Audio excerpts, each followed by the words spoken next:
Greetings! It is I, Tantus Naravan Dracovin, Lord and Emperor of the Dracovin Empire, and welcome. It is time to continue our discussion on the Forgotten CCGs of old. Ancient CCGs that have long since fallen out of favor with most fellows, or aren't produced anymore. Let's talk about Spellfire, master the magic some more. We're going to finish up the rules today. So, let's finish up by continuing with events. Now, an event can be played at any time. It can even be played on another player's turn. An event will specifically say when it can be played if it has a certain time. Like an event says it must be played in this phase. Then that event can only be played then. Otherwise, any time. Now, events take precedent in the order that they were played. So if I play an event and my opponent plays an event, mine is usually going to go off first. I'll talk about times where things can go out of order for this later, but traditionally, my event first, then another player's. It's actually considered incredibly rude that if someone's pulling out a card from their hand, that you quickly pull something out and throw it down in front of them. You don't do that in the game. You wait until they play it. If they've already started playing it, then you can play yours. Now, events can either be harmful or helpful.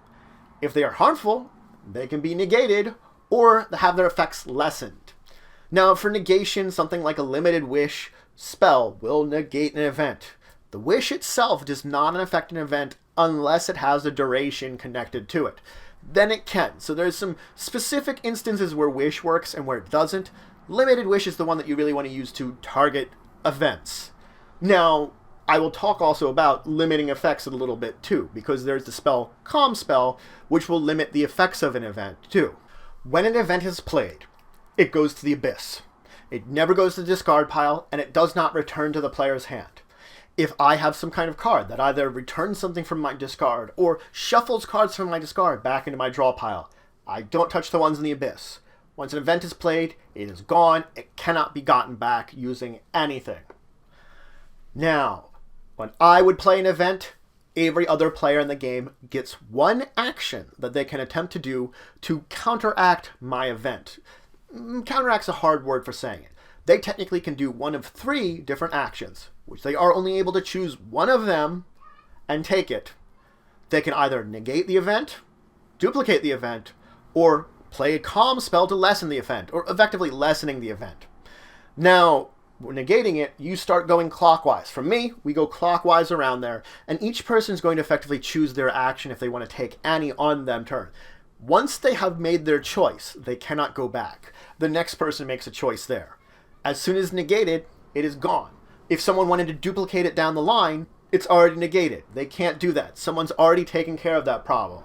This needs to be the first action a player going around the board does. It has to affect this event, or it's going off as normal. So basically, if my next opponent, if they're choosing to do some other kind of action, that's going to happen after my event takes place. They're not playing something that could physically affect my event at that point. They're choosing to move out of it. And again, each of these persons can only do one thing. You have to choose whether you're negating it, whether you're calming it, whether you're duplicating it. You have to choose one of them. It's also important to note at this point in time, the calm effect, the lessening of that event, only makes immunity or protects the person that played that event. Basically, that played that card. Basically, if my friend over there wants to play a calm, he's no longer affected by that event I'm playing. Everyone else still is. It doesn't stop that. And the fact is, it's only whoever is affected by the event gets this chance. That's the important part of it, because that's when we're moving into talking about the order of things. Traditionally, in most of the rules, you're going to assume that cards are going to take effect in the order that they are played. I play a card, my opponent plays a card, maybe another one of my opponents plays a card. It takes place in that order. There are some exceptions to this, though, like what we were just talking about when it came to events. Counter effect cards.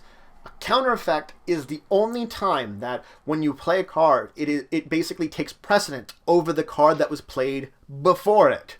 You're effectively countering that card's abilities. The only people that can play counter effects are those that are affected by the countered card. So in the case of the events, if my event is only affecting one of my opponents, then only that opponent can affect my event. If it's affecting all my opponents, then yes, we go clockwise around, affecting all my opponents.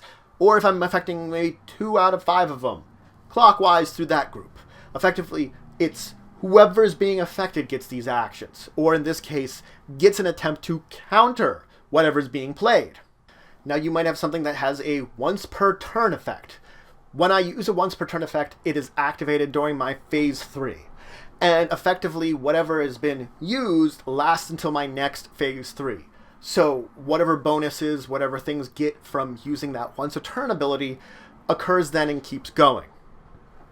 Now let's clarify some things on duplication. We talked about duplicating events, but you can basically duplicate a lot of different things. You can duplicate powers, spells, events, different things like that. So there are other things that duplicate card abilities. When you are duplicating, you either have to use it in phase 3. That's why I say I'm like duplicating a power of a champion or a magic item. Or if it's something like an event or a spell, I have to duplicate it at the time that card is used. So I have to duplicate it right in response to that.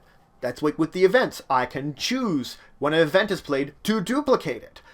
It's one of the actions I can do. It's the same for different spells and other cards played like that, that as soon as they're played, and you can make that duplication, it's an option. You can't wait to duplicate a spell or event. Those you cannot wait for.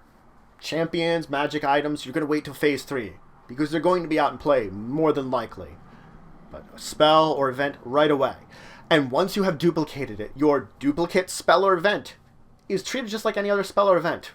People can play cards against it. So my opponent might have played an event. I might duplicate it. But then someone else might counter mine.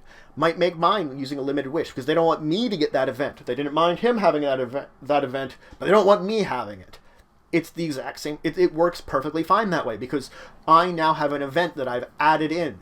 I'm adding it in after the other event, and it will be treated just like any other event, that someone could use an action against it. The same can be said for any kind of spell. I'm putting that spell in because I've duplicated it now after my opponent's spell, and then it can be affected by things like dispelling or dispelling.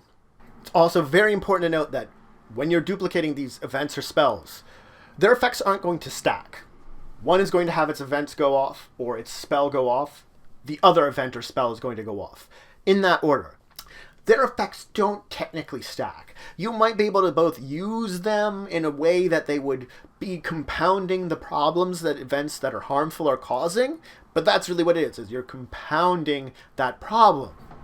Now, there are definitely rules, clarifications you want to look up for some of the older cards. If you have older Spellfire cards, I would recommend trying to check it out. The 4th edition rules did provide a few cards that it had some information on, but it's really just rules clarifications for them for questions that have arose since then. So most cards are pretty well built together.